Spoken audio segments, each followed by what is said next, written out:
I've been married for 51 years. She waited 51 years to correct me on lighting the dishwasher. That tells you everything about patience in a marriage. I've been married for 51 years. 51 years to the same woman. Same house. Same kitchen table. Same woman who, just last week, corrected the way I was loading the dishwasher. After 51 years. Apparently, I've been doing it wrong the whole time. She waited 51 years to bring this up. That tells you everything you need to know about patience in a marriage. Love will lie to you. Not on purpose. Love isn't trying to mislead you. Love will sit across from you, look you dead in the eye, and say, "Don't worry about a thing. You've got me. I'm enough."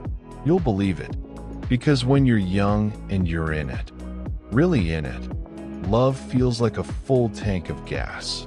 You think you could drive forever without stopping. The music is on. The windows are down. You're not thinking about the gauge. Then one Tuesday morning, about 3 months into marriage, you're standing in your kitchen having an argument about a coffee mug. A single coffee mug sitting in the sink. And somewhere in the middle of that argument, you think to yourself, what happened? Where did all that love go? It didn't go anywhere. That's the thing nobody tells you. The love was never the problem. The love was always there. You just discovered that love is the car. The car still needs a driver. Still needs someone paying attention to where it's headed. Still needs maintenance, fuel, someone who actually knows how to navigate. Love without skill is just a beautiful vehicle going nowhere in particular. That's what I want to talk to you about today. The skill part. The part nobody teaches you. The part that Grace and I had to learn the hard way. Through mistakes, through silence, through some conversations neither of us wanted to have, and both of us needed. If you're in a relationship, new, long, easy, difficult, or somewhere in the complicated middle, stay with me. This is the conversation I wish someone had pulled me aside for when I was 29 years old and absolutely certain I had everything figured out. If you find value in what I share here, subscribe now. I show up every week. I'm not going anywhere. I've already been married 51 years. Commitment is kind of my thing. Let me take you back. October 1974. I was 29 years old. Grace was 26. We got married in a small church on a Saturday afternoon. The kind of church that smells like old wood and candle wax and decades of other people's prayers. Her mother cried from the opening hymn to the final amen, which was remarkable given that the entire ceremony was 11 minutes long. That woman had reserves. I stood at the altar and I made Grace promises. Real ones. I told her I would give her the world. I told her she would never want for anything. I meant every single word. I was also, if I'm being completely honest, a 29-year-old man who had never been truly tested by anything in his life.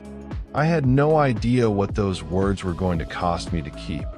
We moved into an apartment on the 3rd floor of a building with no elevator and a radiator that hissed through the night like it was angry at us personally.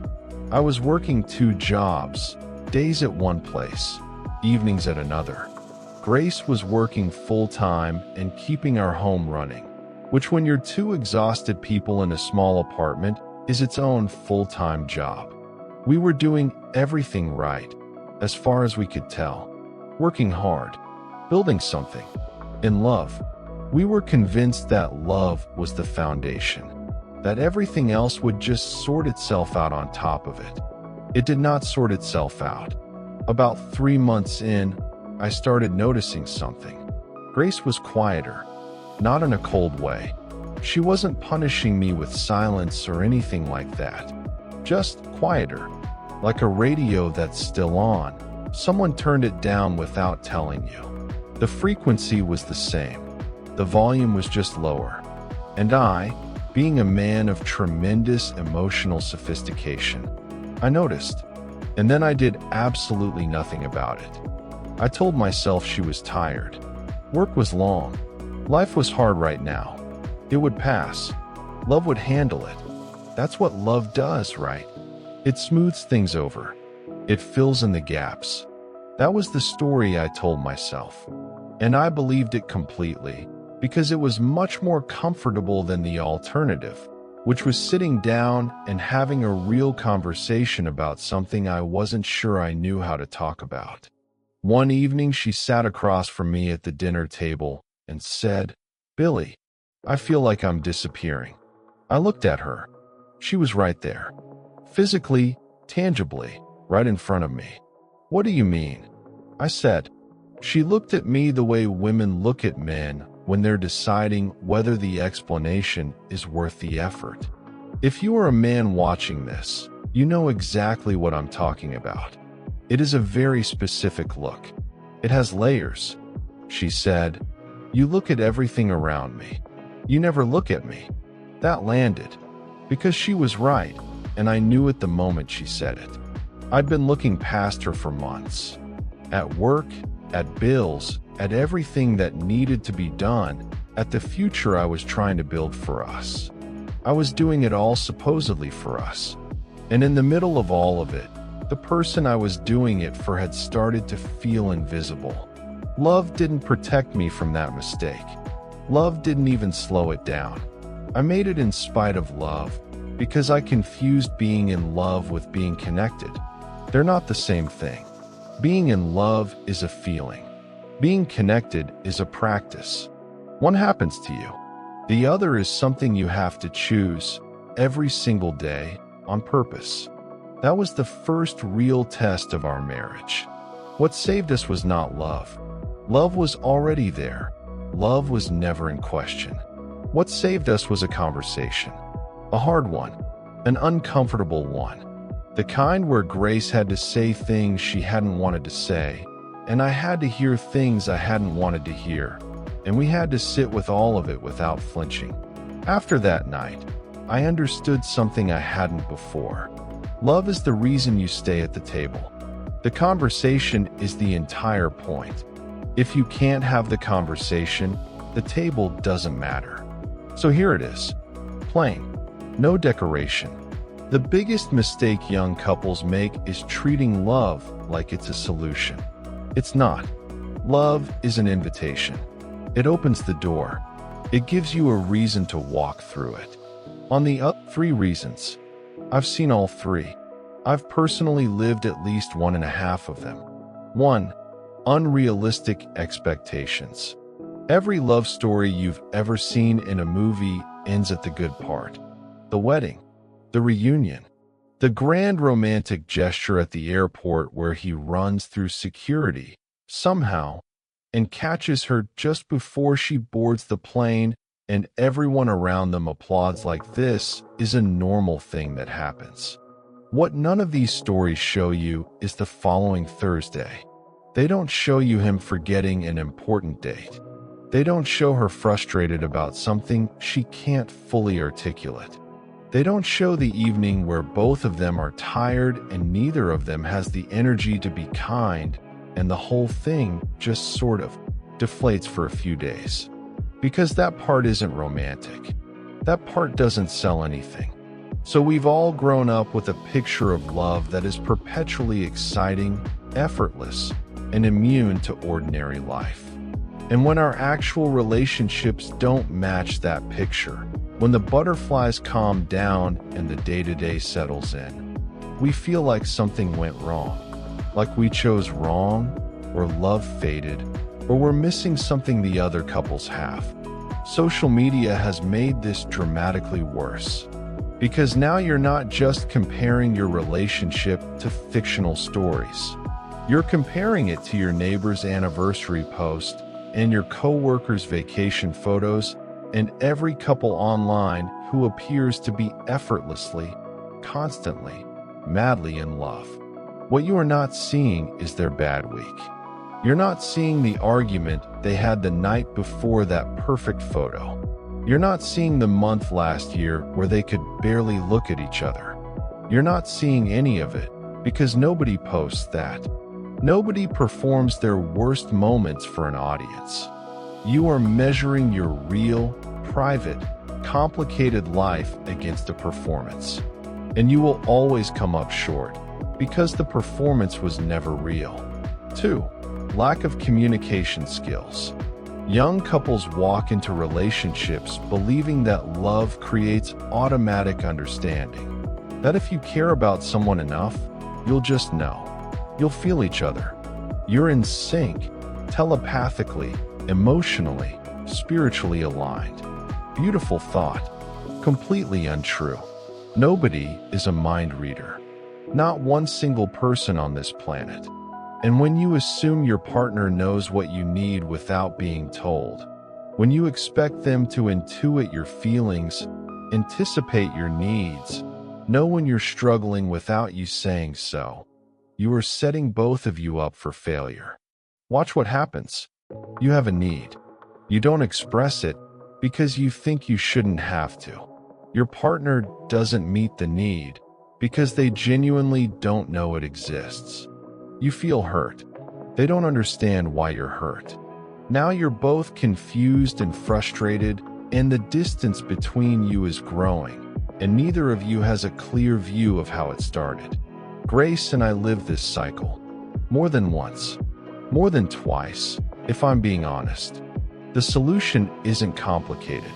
It requires something a lot of people find genuinely difficult: vulnerability. Saying the thing that feels too raw to say. Admitting the need instead of waiting for it to be noticed. Speaking up before the frustration calcifies into resentment. On the other side of that, listening. Real listening. Not waiting for the other person to finish so you can respond. Not running their words through a filter of, are they right or wrong? Not preparing your defense while they're still speaking. Just hearing them. Letting what they said actually reach you before you open your mouth.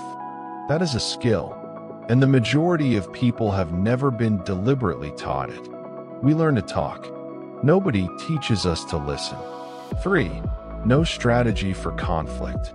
Arguments are not evidence that your relationship is broken. I want to say that very clearly because I have met so many people, young couples especially, who are afraid of conflict, who treat every disagreement as a warning sign, who smooth over problems the moment they surface because they don't want to fight, don't want to rock the boat, don't want to introduce discomfort into something that feels fragile.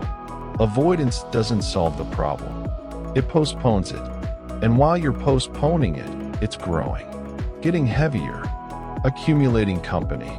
And one day, years later, you find yourself in a catastrophic argument about something minor, and it's not really about the minor thing at all.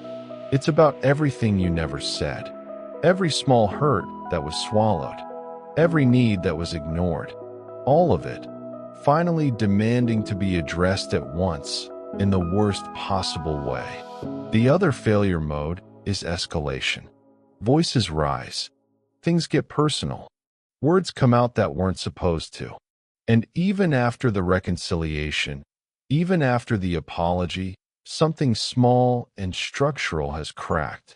Do it enough times, and you're living in something that's held together by routine and history rather than genuine connection. The couples who make it, the ones who hit 50 years and still genuinely like each other, they learn something fundamental. They learn that in an argument, they are not opponents. They are teammates who disagree on the play. They stay on the specific issue. They don't drag in the past. They don't attack each other's character. They address the problem between them. And even in the heat of it, they hold on to the understanding that they are on the same side. That one shift, teammates, not opponents, will change your relationship more than anything else I could hand you today. 1. James and Clara. James and Clara looked perfect together on paper. Same values, compatible humor, similar backgrounds, the kind of chemistry that makes people at parties say, "Oh, those two are going to be just fine." They were not fine. Not at first. They were right for each other. That wasn't the issue. The issue was that they had spent 2 full years together without having one particular conversation. About money. Not vaguely. Specifically. Detailed, honest, uncomfortable conversation about debt, spending habits, financial goals, risk tolerance, and who was going to manage what once they shared a life. They each assumed they were on the same page. They were not on the same page. They were not even in the same book. James grew up in a household where money was tight and every dollar had a purpose. He was a saver by upbringing, by habit, by reflex. Clara grew up differently. Comfortable enough that spending felt natural, that treating yourself felt normal, that enjoying money was what money was for. Neither philosophy is wrong. Both philosophies are legitimate. Together, without a conversation, they were a slow-motion disaster. 6 months after the wedding, they were in real financial trouble and barely speaking. The money had become a symbol of everything they didn't know about each other. The fight wasn't about dollars anymore. It was about trust. About feeling like you married a stranger in certain respects. About the specific, awful feeling of realizing you built something on an assumption instead of an agreement. What saved them was radical, almost embarrassing in its simplicity. They started talking. Every evening, 10 minutes. About the day, about finances, about what was worrying them, about what they needed from each other. No judgments, no scorekeeping. They built a household system, shared account for shared expenses, personal money for each of them, full transparency. They made the invisible visible. 18 years later, they still do the check-ins. Not because they have to. It works. 2. David and Maya. David and Maya were both ambitious, both driven, both working demanding careers they were proud of. The kind of couple that looks, from the outside, like they have everything under control. What was actually happening was quieter and more corrosive. Their lives were getting bigger. Their relationship was getting smaller. They shared an address. They shared a bed. They handled logistics together. Who's cooking? What needs to get done this week? The scheduling of a shared life. But they had stopped being truly present with each other. Stopped asking real questions. Stopped listening for real answers. They were operating side by side and calling it together. Maya told me she had started to believe that this was just what long-term relationships become. That the warmth fades and you accept it. That love settles into companionship and you're supposed to be grateful for that. She was wrong, and I told her so. The fix was so small it seems insufficient when I say it out loud. 1 protected evening per week. Nothing negotiable, nothing that could override it. No phones, no work, no to-do lists. Just the 2 of them. And every single day, 20 minutes of real conversation. Not logistics, not scheduling, the actual stuff. How are you? What are you thinking about? What's heavy right now? What made you feel something today? 20 minutes a day. In 2 months, Maya said it felt like rediscovering someone she already loved. The love was never gone. The access to each other was gone.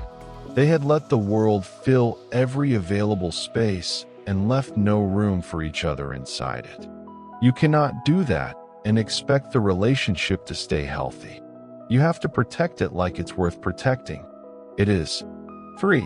Sam and Priya. I'll be straightforward with you. This one is almost embarrassingly ordinary. And that's exactly why I'm telling it. Sam and Priya were 6 months into marriage. Happy. In love. Fighting constantly about household chores. The dishes, specifically. Who was doing them? Who wasn't doing them? Why they were sitting in the sink? And what, exactly, that said about the state of their marriage. Now, before you write this off as trivial, I want you to hear what was actually happening. Because it was never about the dishes. It never is. What was happening was this. Sam had grown up watching his mother manage the entire domestic side of the house. That was his template, his model of normal. It wasn't a conscious belief that this was Grace's job. It was just the water he'd always swum in. He'd never questioned it. Priya had grown up watching her parents divide household labor equally. That was her model, her expectation, the version of normal she'd been raised on. They had never once compared notes. So Sam assumed Priya would take the domestic lead. Priya assumed they'd split everything. And every time a dish sat in the sink, every time a task wasn't done, it felt like evidence of something: disrespect, imbalance, a lack of care. The actual problem was invisible. They were arguing about symptoms without ever identifying the disease. The fix took 30 minutes. They sat down, listed every domestic task that needed to happen, and divided it based on preference and availability. They wrote it down. They agreed on it. Explicitly, out loud, on paper. The dishes stopped being a problem. The arguments stopped. The tasks didn't change. The agreement existed. Clarity replaced assumption. Without assumption, they stopped resenting each other for things they'd never actually discussed. Explicit agreements prevent silent resentments. That is the lesson. Carry it with you. 1. Talk every day. Mean it. Real conversation, not logistics. Ask your partner how they actually are, and wait for the real answer, not the surface one. Most people lead with fine, or good, or tired. That's the automatic answer, the reflex. The real answer usually comes after that, if you create the space for it. Stay curious about the person you're with. Curiosity is what keeps love alive when the early intensity has settled. When you stop being curious about someone, you start relating to your idea of them rather than who they actually are. People change. Grace changed over 51 years. So did I. The couples who stay connected are the ones who keep asking questions instead of assuming they already know the answers. 2. Learn to actually listen. Not listen to respond. Not listen while building your counterargument.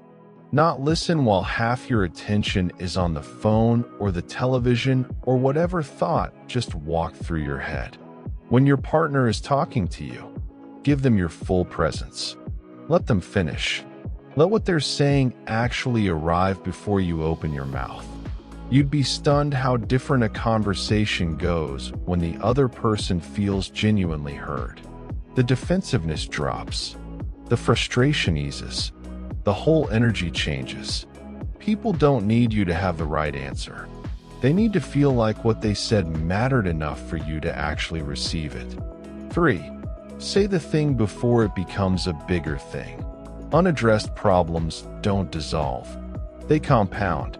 A small, manageable issue left alone long enough becomes something that requires a much harder conversation. And the longer you wait, the more history accumulates around it, and the harder it is to isolate what you're actually talking about. My rule: if I'm still thinking about something 24 hours later, I have to say it. That's the signal. Past that threshold, I'm not letting it go. I'm holding it. And holding things is how resentment gets built, slowly, quietly, without either person fully realizing what's being constructed. Say it early. Say it kindly. But say it. 4. Protect time together like it's non-negotiable. Because it is. Life will expand to fill every space you give it. Your career will take more if you let it. Social obligations will multiply. The demands on your time are infinite. If you don't actively protect time for your relationship, something else will take it. Guaranteed. Schedule it if you have to. Put it on the calendar. Give it the same weight as a work obligation. It carries more consequence than most work obligations ever will. 10 minutes of genuine, present, undistracted attention every day is worth more to a relationship than a grand romantic gesture once a year. Show up consistently. That's the job. 5. Make someone feel understood before you try to fix anything. This one is particularly hard for people who are natural problem solvers. I was this person. Many of you are this person. Someone comes to you with a problem, and your brain immediately starts generating solutions. You're trying to help. You genuinely want to help. A solution offered before someone feels heard doesn't land as help. It lands as dismissal, as if you skipped over what they were feeling in your hurry to resolve it. Before you offer a single suggestion, say something that acknowledges what they're going through. That sounds genuinely hard. I can see why that's weighing on you. That makes total sense. That's the whole job for the first moment. 2 sentences of validation, and then you can move to solutions, and they'll actually be received. People need to feel understood. That comes before everything else. If this is connecting with you, if you're sitting there thinking about your own relationship, your own patterns, things you recognize in what I'm saying, this is exactly why I'm here. Subscribe. Hit the notification bell. I do this every single week. Real advice, real stories, nothing fabricated, nothing sugar-coated. Just what I've actually learned by living it. One final piece of wisdom, my most important one, the one that has served me best over 5 decades. Sometimes you just have to nod and smile. I mean that. Even when you are right. Even when the evidence, the logic, the plain and obvious facts of the situation are entirely on your side.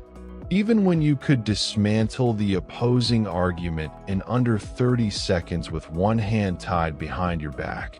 Sometimes the single best move you can make is to look at the person you love, nod slowly, and say, "You know what? You might be onto something there." Weakness has nothing to do with it. That's not surrender either. That is 51 years of highly refined strategic thinking. Grace knew, by the way. She always knew. We had an unspoken understanding. She knew what I was doing. I knew that she knew. And we both agreed to let me have the dignity of the performance. That's also marriage. The little agreements you make without making them. The truth is, in a long marriage, you stop trying to win. Not because you stop caring, but because you eventually realize the goal was never to win the argument.